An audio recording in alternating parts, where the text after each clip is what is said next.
बाप ने लिया एक ऐसा फैसला जिसे सुनकर बच्चों के होश उड़े। जगदीश प्रसाद जी चुपचाप बैठे हुए बड़ी बहू गीता की बातों को सुनते जा रहे थे। लग रहा था कि किसी भी समय वो अपना धीरज खो बैठेंगे, पर किसी तरह उन्होंने अपने आप को काबू में रखा हुआ था। गीता थी कि अनवरत बोलती जा रही थी। बात बस इतनी सी थी कि पिछले 3-4 दिन से जगदीश प्रसाद जी के दांतों में कष्ट हो रहा था। दर्द से बेहाल थे। डॉक्टर को दिखाया तो उसने दांत को निकलवाने की सलाह दी थी, पर दर्द के कारण ये संभव ना था। अतः डॉक्टर ने दर्द कम करने की दवा दी थी। वह कहा था कि दर्द खत्म हो जाए तभी दांत निकाला जाएगा।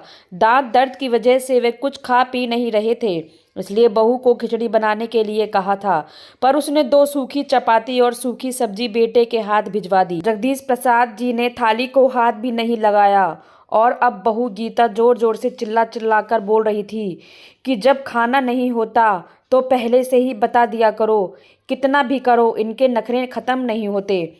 वो ये बात समझने के लिए तैयार ही नहीं थी कि दांत दर्द की वजह से ससुर जी चपाती चबाने में असमर्थ है, और गुस्से में थाली उठाकर बाहर चली गई। जगदीश प्रसाद जी ने एक गहरी सांस ली और अपनी छड़ी उठाकर अपने लंगोटिया दोस्त कैलाश नाथ जी के घर की ओर चल दिए। आज उनका दिल बहुत उदास था। अपनी दिवंगत पत्नी की याद उन्हें आने लगी और सड़क के किनारे बने एक बेंच पर वे बैठ गए। अतीत ने तीव्रता के साथ उनकी यादों में प्रवेश किया। जगदीश प्रसाद जी सरकारी कार्यालय में सेवारत थे। उनके 3 बेटे थे, अनिल, सुनील और राजेश। तीनों ही पढ़ने में अच्छे थे। उनकी पत्नी कांता एक कम पढ़ी लिखी लेकिन मेहनती व स्वाभिमानी स्त्री थी, जो कुशलता के साथ उनके घर का संचालन करती थी। मितव्ययता क्या होती है यह जगदीश प्रसाद जी ने पत्नी से ही सीखा था, इसलिए महीने के अंत में अपनी पूरी पगार वो पत्नी के हाथ में सौंप देते थे और खुद निश्चित हो जाते थे। घर के मामलों में वे कभी भी नहीं बोलते थे, पर पत्नी को जब भी उनकी सलाह की जरूरत होती तो वे हरदम उसके साथ होते थे। समय के साथ उनकी उन्नति होती गई और बच्चे भी अच्छी शिक्षा प्राप्त कर चुके थे। अपने जीवन काल में उनकी पत्नी ने एक जो सबसे अच्छा काम किया था वो था मकान बनवाना। शहर की एक अच्छी सी कॉलोनी में उसने अपने सपनों का संसार बसाया था। जगदीश प्रसाद जी ने ऑफिस से लोन लेकर कुछ दोस्तों से मदद लेकर पत्नी के इस सपने को पूरा किया। पहले मकान 1 मंजिला था, पर जब बच्चे बड़े हो गए तो जगदीश प्रसाद जी ने हिम्मत करके मकान की 2 मंजिलें और भी बनवा दी। उनके तीनों बेटों की शादी हो गई और तीनों बेटों के 2-2 बच्चे भी हो गए थे, और अब जगदीश प्रसाद जी अपने छोटे बेटे के साथ निचली मंजिल पर रहते थे। अनिल व सुनील दूसरी और तीसरी मंजिल पर रहते थे। रसोइयाँ सबकी अलग अलग थी। बस त्योहार वाले दिन सब एक जगह इकट्ठे होकर त्योहार मनाते थे। मुंह से तो कोई कुछ नहीं करता था, पर राजेश की पत्नी को बहुत तकलीफ होती थी कि सारा काम मुझे ही करना पड़ता है। दोनों भाभियां बस हाथ हिलाने के लिए आ जाती थीं।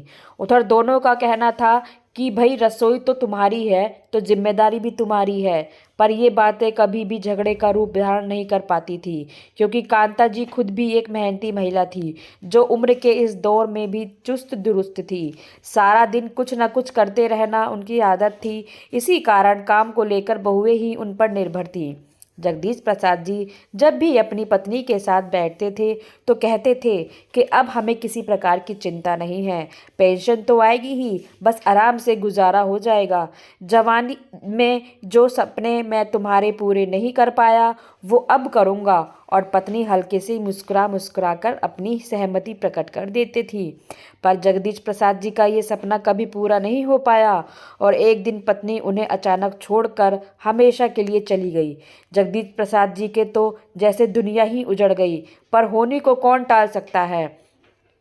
जिस पत्नी ने इतने यत्न से मकान की नींव बनाई थी उसमें अब दरारें पड़नी शुरू हो गई थी। हालात इतने बदल गए कि त्योहार के समय एक दूसरे को बधाई देने में भी सबको कष्ट होने लगा था।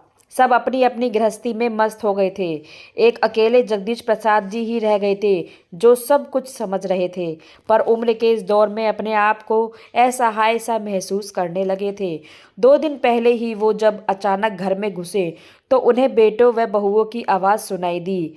कौतूहलवश वे चुपचाप खड़े हो गए और उनके दुख का वे ठिकाना ना रहा। जब उन्होंने सुना कि तीनों बेटों ने उन्हें 2-2 महीने के लिए बांट लिया है। छोटी बहू को शिकायत थी कि जब मकान में सबका बराबर का हिस्सा है तो पिताजी की सेवा में भी सबका बराबर का हिस्सा होना चाहिए। मैं भी थोड़ा आज़ाद रहना चाहती हूँ, जो पिताजी के कारण संभव नहीं हो पा रहा है। तकलीफ तो सबको हो गई थी, पर कोई चारा ना था। और अब जगदीश प्रसाद जी 3 हिस्सों में बँट गए थे। जिंदगी यूं ही चलती जा रही थी। 2 महीने कभी एक बेटे के पास, फिर दूसरे और फिर तीसरे के पास। मुसीबत तो तब आती थी जब कभी महीने के अंत में यदि उनकी तबीयत खराब हो जाती तो इलाज यह सोचकर नहीं कराया जाता था कि अब 2-4 दिन के बाद दूसरे बेटे के पास तो जाना ही है, वो ही इलाज करा देंगे।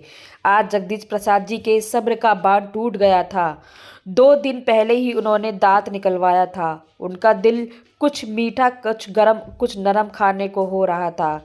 उन्होंने अपनी मंझली बहू को हलवा बनाने के लिए कहा और अलका का जवाब था कि मैं अभी खाली नहीं हूँ। आपको और कुछ तो सूझता नहीं है, इस उम्र में भी खाने की पड़ी है। 2 दिन के बाद मोना छोटी बहू के पास जाएंगे तो वहीं खा लेना। मैं किटी पार्टी के लिए लेट हो रही हूँ। और जगदीश प्रसाद जी के सब्र का पैमाना छलक गया। आज तक वो अपने बेटे बहुओं की सब ज्यादतियाँ बर्दाश्त कर रहे थे, पर आज तो हद हो गई। आंखें आंसुओं से भर गई और वे कैलाश जी के घर चल पड़े। कैलाश जी उनके बचपन के मित्र थे। शिक्षा प्राप्ति से लेकर सेवानिवृत्ति तक दोनों साथ ही रहे। कैलाश नाथ जी थोड़े व्यवहारिक बुद्धि वाले व्यक्ति थे। वे दिल से नहीं, दिमाग से सोचते थे।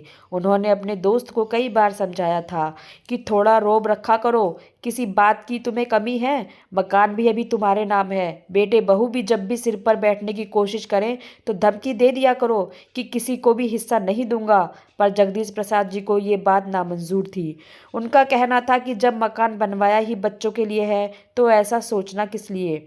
लेकिन आज उन्हें लग रहा था कि अब कुछ करने का समय ही आ गया है। कैलाश नाथ जी से सलाह मशवरा करके जगदीश प्रसाद जी घर आकर पत्नी की तस्वीर के सामने आकर खड़े हो गए, जैसे मन ही मन उनसे विचार विमर्श कर रहे हो। एक दृढ़ निश्चय उनके चेहरे पर आया और वो भूखे पेट सो गए। किसी ने भी खाने के लिए नहीं पूछा। उन्हें पता था कि उनके तीनों बेटे पत्नियों के साथ गर्मियों की छुट्टियों में बाहर जा रहे हैं। किसी को भी यह ख्याल नहीं था कि पिताजी क्या खाएंगे, कैसे रहेंगे। जगदीश प्रसाद जी ने भी कुछ नहीं कहा। उन्हें अपनी योजना को अंतिम रूप देने का अवसर मिल रहा था। वो चुपचाप शांत भाव से बैठकर सबकी तैयारियां देख रहे थे। वैसे भी उनका मानना था कि जब बेटे ही माँ बाप को नहीं पूछते तो बहुओं से क्या उम्मीद रखना। बहुएं तो चाहती ही हैं कि किसी की सेवा ना करनी पड़े। वे तो पति और बच्चों में ही अपना परिवार देखती हैं। सास ससुर उन्हें बोझ लगने लगते हैं। वे अपने अधिकारों के प्रति तो सचेत रहती हैं, पर अपने कर्तव्यों की तरफ से आंख मूंद लेती हैं। सबके जाने के बाद जगदीश प्रसाद जी अपने मित्र के साथ प्रॉपर्टी डीलर के पास गए। प्रॉपर्टी डीलर कैलाश नाथ जी के पुत्र का खास दोस्त था। उनसे मिलकर अपनी व्यथा बताई, कुछ सलाह मशवरा किया, वह वापस आ गए। 20 दिन के बाद जब बेटे बहुएं प्रसन्नचित्त घर लौटे तो मकान पर ताला देखकर सबकी त्योरियां चढ़ गई। छोटी बहू मोना बोलने लगी, हद हो गई लापरवाही की। पता था कि हम आज आ रहे हैं, घर नहीं बैठ सकते थे। उसके गुस्से के कारण भी था कि अब 2 महीने पिताजी को उसके पास रहना था। काफ़ी देर इंतजार करने के बाद अनिल व सुनील कैलाश नाथ जी के घर की ओर चल दिए और उनके पैरों तले जमीन खिसक गई जब उन्हें पता चला कि पिताजी ने मकान 10 लाख में बेच दिया और अब वे कहाँ, किसी को कुछ पता नहीं। तीनों परिवारों को समझ नहीं आ रहा था कि ये सब क्या हो गया। उन्हें लग रहा था कि यह एक भद्दा मजाक है तो पिताजी ने उनके साथ किया है। गुस्से में तीनों भाई उबल रहे थे। पिताजी ऐसा कैसे कर सकते हैं? मकान की कीमत लगभग 1 करोड़ की थी तो पिताजी ने 10 लाख का घाटा क्यों उठाया? ये उन सबकी समझ से बाहर था। कोई चारा न देखकर सब अपने ससुराल चले गए। अगले दिन बड़े बेटे के पास कैलाश नाथ जी का फोन आया। और उन्होंने तीनों पुत्रों को अपने पास आने के लिए कहा कि कुछ आवश्यक सूचना देनी है। शाम तक का भी इंतजार सबको भारी पड़ रहा था। कैलाश नाथ जी के पास से जो सूचना उन्हें मिली उससे तीनों की जुबान पर ताला लग गया था। दिमाग जैसे कुंद हो गया। सोचने समझने की शक्ति ने जैसे साथ ही छोड़ दिया।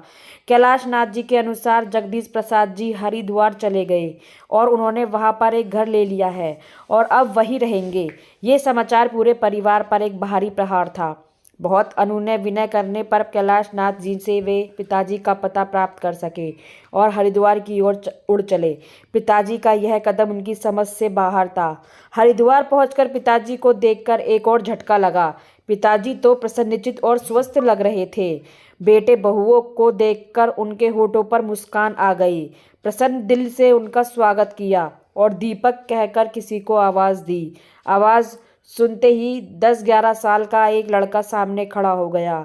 सबने कौतूहल से उसे देखा। जगदीश प्रसाद जी ने सबकी नज़रों को नज़रअंदाज किया और दीपक को 6 प्लेट गरम गरम हलवा लाने के लिए कहा। इसी बीच जगदीश प्रसाद जी सबसे बच्चों की कुशलता के बारे में जानते रहे।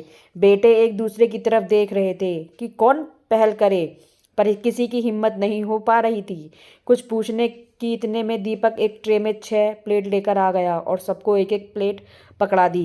किसी ने भी प्लेट को हाथ नहीं लगाया।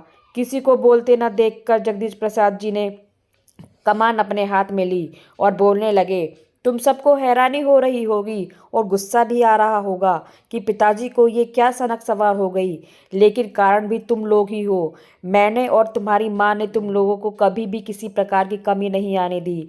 तुम्हारी माँ ने मेरी एक अकेली तनख्वाह से कितनी कुशलता से घर को चलाया, ये मुझे तुम सबको बताने की ज़रूरत नहीं है। और आज मुझे ये एक कहने में कोई शर्म नहीं है कि उसने अकेले तुम सभी को अपने प्यार से बांध रखा था, पर तुम 6 लोगों ने अपने एक बाप को ही किस्तों में बांट लिया। पर चलो कोई बात नहीं, कम से कम 2 वक्त की रोटी तो शांति से दे सकते थे, पर वो भी नहीं हो पाया। पार्लर और किट्टी पार्टी में जाने के लिए सभी के पास वक्त था, पर मेरे 2 रोटियां सबको भारी पड़ रही थी। तुम सभी को अच्छी तरह से मालूम था कि जिसके पास भी मैं रहता था अपनी पेंशन वही खर्च करता था, लेकिन मेरी दवाई के लिए किसी के पास पैसे नहीं होते थे। तुम सबको अपने अधिकार पता थे, पर इस बूढ़े के प्रति तुम्हारे कुछ कर्तव्य भी हैं, यह तुम में से किसी को भी याद नहीं रहा। और फिर जब मेरे बेटे ही ऐसे हैं तो बहुओं से मैं क्या उम्मीद रखूं। कहते कहते जगदीश प्रसाद जी का गला रुंध गया। तीनों बेटे बहुएं नजरें झुकाकर बैठे रहे। जगदीश प्रसाद जी ने दोबारा बोलना शुरू किया, मेरा ये फैसला तुम्हें पसंद नहीं आएगा, यह मैं जानता हूँ, पर इसके जिम्मेदार भी तुम लोग हो। तुम्हें पता चल गया होगा कि मैंने मकान बेच दिया है, 10 लाख के घाटे में बेचा है, पर मुझे इसका कोई मलाल नहीं है। 5-5 लाख मैं अपने पोते पोतियों के नाम से फिक्स डिपॉजिट करा दिए हैं, जो उनके बड़े होने पर उन्हें ही मिलेंगे। मैंने ये घर खरीद लिया है। 2 कमरे, किचन, बाथरूम, टॉयलेट सभी सुविधाएं हैं। उनमें जो कमी थी वो मैंने जुटा ली है। मैंने इसके लिए आश्रम को 15 लाख दे दिए हैं। मेरे मरने के बाद यह घर आश्रम की संपत्ति हो जाएगा। अभी अभी जिस लड़के को तुमने देखा है वो एक अनाथ लड़का है जो अब मेरे साथ रहता है। मैंने एक स्कूल में उसका नाम लिखवा दिया है, पढ़ता भी है और मेरी सेवा भी करता है। 2 लाख मैंने इसके नाम से भी जमा करा दिए हैं। बाकी जो बचा, कितना बचा उसका हिसाब तुम लगा लो। मैंने बैंक में जमा करा दिए हैं। बैंक से जो इंटरेस्ट आएगा उससे मेरा खर्च आराम से चल जाएगा। मैं अपना खर्चा आराम से चला लूँगा। अब तुम लोगों को मेरी तरफ से पूरी आज़ादी है, जैसे चाहो वैसे रहो। ये सब कहकर जगदीश प्रसाद जी चुप हो गए और आराम कुर्सी पर बैठकर अपनी आंखें बंद कर ली। तीनों बेटे बहुओं को समझ नहीं आ रही कि पिताजी की इन बातों पर अपनी क्या प्रतिक्रिया प्रकट करे, और सामने पड़ी हलवे की प्लेट को देखकर अलका सोच रही थी कि एक प्लेट हलवे की कितनी बड़ी कीमत सबको चुकानी पड़ गई।